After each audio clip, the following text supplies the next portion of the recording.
Hello everyone, welcome back in my YouTube channel. और कैसे हैं आप लोग? उम्मीद करता हूँ अच्छे होंगे।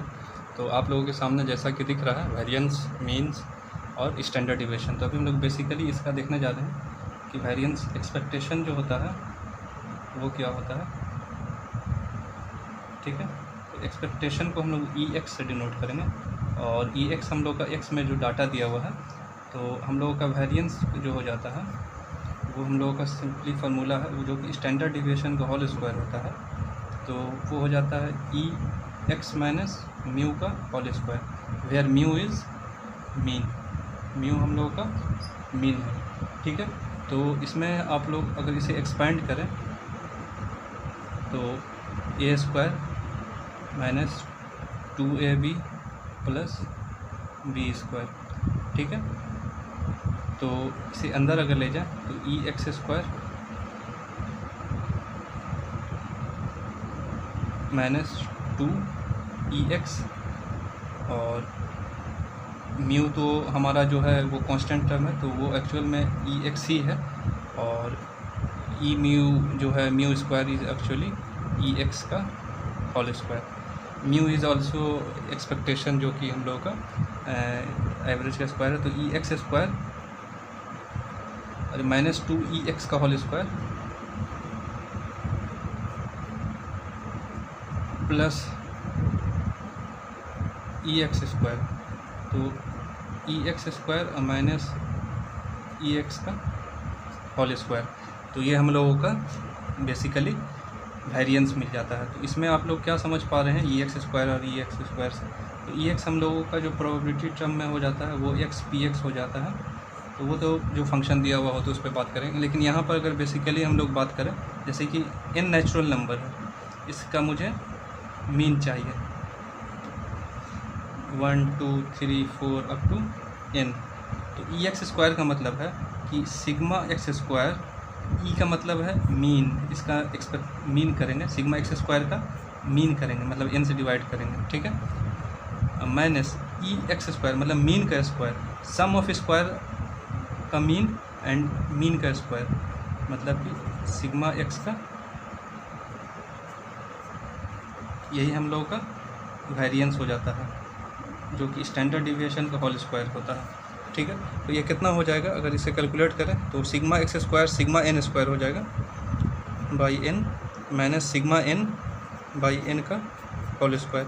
तो इसे जब हम लोग सॉल्व करेंगे तो ये हम लोगों को मिल जाएगा sigma N square is n into N plus 1 into 2n plus 1 by 6, n से n cancel, minus n into N plus 1 by 2 by n, तो n से n कैंसिल, तो n प्लस 1 का होल स्क्वायर बाई 4, और 6 4 calcium कितना हो जाएगा 12, 6 दूनी, तो 2 से जब गुना करेंगे तो फाइनली मुझे मिल जाएगा 1/12 इंटू एन स्क्वायर माइनस 1। आप लोग सॉल्व करके देखिएगा 1/12 इंटू एन स्क्वायर माइनस 1। ठीक है, तो वैसे ही माना 4 नंबर दिया हुआ है तो इसका निकालें, तो इसके लिए क्या करना होगा, जैसे कि हम लोगों का 5 नंबर दिया हुआ है 1 2 3 4 5, इसका हम लोगों का वेरिएंस चाहिए या स्टैंडर्ड डिविएशन चाहिए। ठीक है, इसका वेरिएंस आप लोग बताएं, तो मतलब कि इसका ये सभी के स्क्वायर का मीन,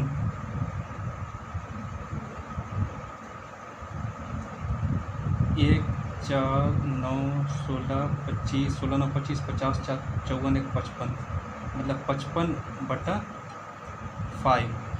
55/5, 5 तो है ना, माइनस इसका मीन का होल स्क्वायर। तो इसका मीन कितना हो जाएगा 1 2 3 4 5/5, 5 4 9 3 12 2 14 15 5 5 3, 3 का स्क्वायर 9, 11 माइनस 9, 2 इसका वेरिएंस है, स्टैंडर्ड डिविएशन √2।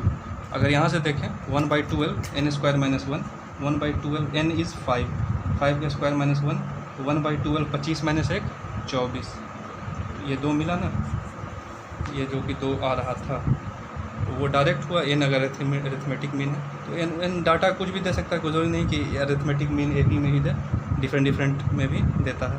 और ये थोड़ा ये फार्मूला थोड़ा सा टफ है इसके मुकाबले, क्योंकि इसमें अलग अलग डाटा का निकालना होता है। इसमें है कि मीन में से घटाओ और सबका सम करो। तो आप लोग इसका मीन बताएं, इसका मीन कितना था, इसका मीन आ रहा था 3, तो मतलब कि हमें फिर ये करना पड़ता 1 - 3 का होल स्क्वायर प्लस 2 - 3 का होल स्क्वायर आई होप दिख रहा है। इस सबका मीन लेना पड़ेगा और 3 - 3 का होल स्क्वायर ख़त्म, 4 - 3 का, यहाँ पर 3 अच्छा सा नंबर मिल गया इसीलिए, नहीं तो पॉइंट भी मिलता है तो बहुत ज़्यादा प्रॉब्लम हो जाता है। तो ये 4 हो जाएगा, ये 1 हो गया, ये भी 1 हो गया और ये 4 हो गया। अब बटा 5, 4 4 8 और 2 10 बटा 5 इज़ 2। देखिए 2 आया था, 2 आया था, यहाँ भी 2 आया था। तो ये चूँकि मीन यहाँ पर एक इंटीजर है इसीलिए इजी हुआ, नहीं तो फिर निकालना काफ़ी मुश्किल हो जाता है। ठीक है, ये तो हुआ ये। अब हम लोग प्रोबेबिलिटी के टर्म में बात करेंगे वेरिएंस और मीन की। ठीक है, जैसा कि आप लोग देख पा रहे हैं इसमें बाइनोमियल डिस्ट्रीब्यूशन की अब बात हम लोग करने जा रहे हैं। तो इसमें हम लोग मीन EX है हम लोग का, जो कि n इंटू पी हो जाता है। पी क्या है? पी सक्सेस प्रोबेबिलिटी है जो हम लोग का सॉल्व करके आएगा। Q 1 - p है, जैसे 1/3 है तो 2/3 हो जाएगा। और R सक्सेस में हम लोग को जो ये n ट्रायल में टोटल n, जैसे 100 बार हम लोग कॉइन को ये किए तो और उसमें से 5वीं बार में आने की क्या प्रोबेबिलिटी है, तो वो R इज़ 5 हो जाएगा और QP हमारा हम लोग का हो जाएगा। तो इसमें वेरिएंस जो हो जाता है वो sigma square, sigma is D standard deviation, वो NP इंटू Q हो जाता है। तो स्टैंडर्ड डिविएशन हम लोग का हो जाता है √NP/Q। Mean is always greater than variance, mean जो होता है is always greater than variance, मतलब NP is always greater than NPQ। Obvious है, ये दोनों कैंसिल हो गया तो 1 से Q हमेशा जो प्रोबेबिलिटी है वो तो 1 से छोटा होगा ही, इसलिए mean is always greater than variance. तो ये इसका बेसिक सा है, बर्नौलीज साहब का प्रोबेबिलिटी डिस्ट्रीब्यूशन में ये फार्मूला चलता है।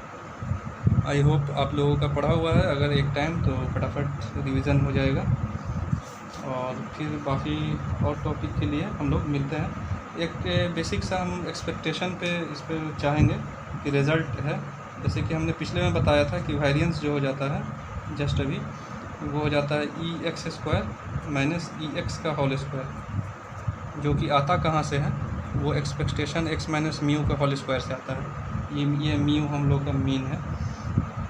तो इसमें जो हम लोग का बेसिकली अगर हम लोगों का कोई रिज़ल्ट y है AX + B, तो इसमें वेरिएंस पे क्या असर पड़ेगा और स्टैंडर्ड डिविएशन पे क्या असर पड़ेगा।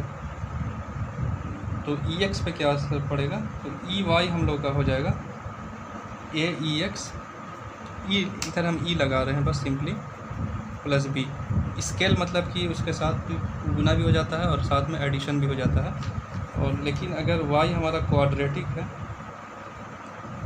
अच्छा इसमें हमने ये बात नहीं किया कि इसके वेरिएंस पे क्या असर पड़ेगा, मतलब सिग्मा स्क्वायर पे, वो सिर्फ और सिर्फ इस पे डिपेंड करेगा, इस पे नहीं डिपेंड करेगा, स्केल पे डिपेंड करेगा। A² हम लोगों का सिग्मा जो पहले का आ रहा था, पहले का सिग्मा स्क्वायर जो भी हमारा x था उसका स्क्वायर हो जाएगा। ठीक है, इस पर एक प्रॉब्लम भी था पूछा हुआ, जो कि प्रॉब्लम अभी यहाँ पे है नहीं तो मैं दिखा देता।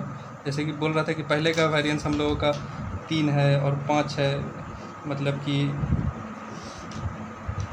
इस हम लोगों का E जो दिया हुआ है स्टैंडर्ड डिविएशन और एक्सपेक्टेशन जैसे 3 5 है, तो इसमें E और X पे क्या सिग्मा स्क्वायर पर असर पड़ेगा। 3x + 5 कर दिया गया है, किसी भी इसको 3x + 5 कर दिया गया है।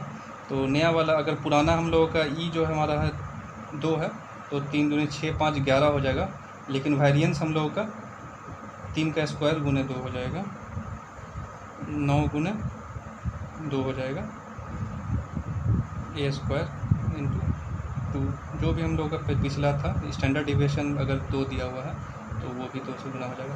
ये प्रॉब्लम आप लोग को मैं किसी और वीडियो में क्लियर करूँगा। ये अभी फार्मूला बेसिकली इतना सही है। ठीक है,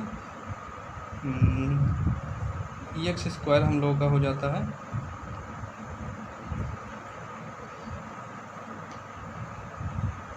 सिग्मा x² PI, और हम लोगों का EX जो है वो सिग्मा PI XI है, सभी का सम है। E हम लोगों का एक्सपेक्टेशन है जो कि मीन है। प्रोबेबिलिटी को जब x से गुना करेंगे तो मीन ही मिलेगा ना, क्योंकि प्रोबेबिलिटी तो एक अपने आप में फ्रैक्शन है। ठीक है, साथ देने के लिए शुक्रिया, मिलते हैं फिर नेक्स्ट वीडियो में। ये हम लोग का बाइनोमियल डिस्ट्रीब्यूशन और वेरिएंस स्टैंडर्ड डिविएशन की बेसिक बात है।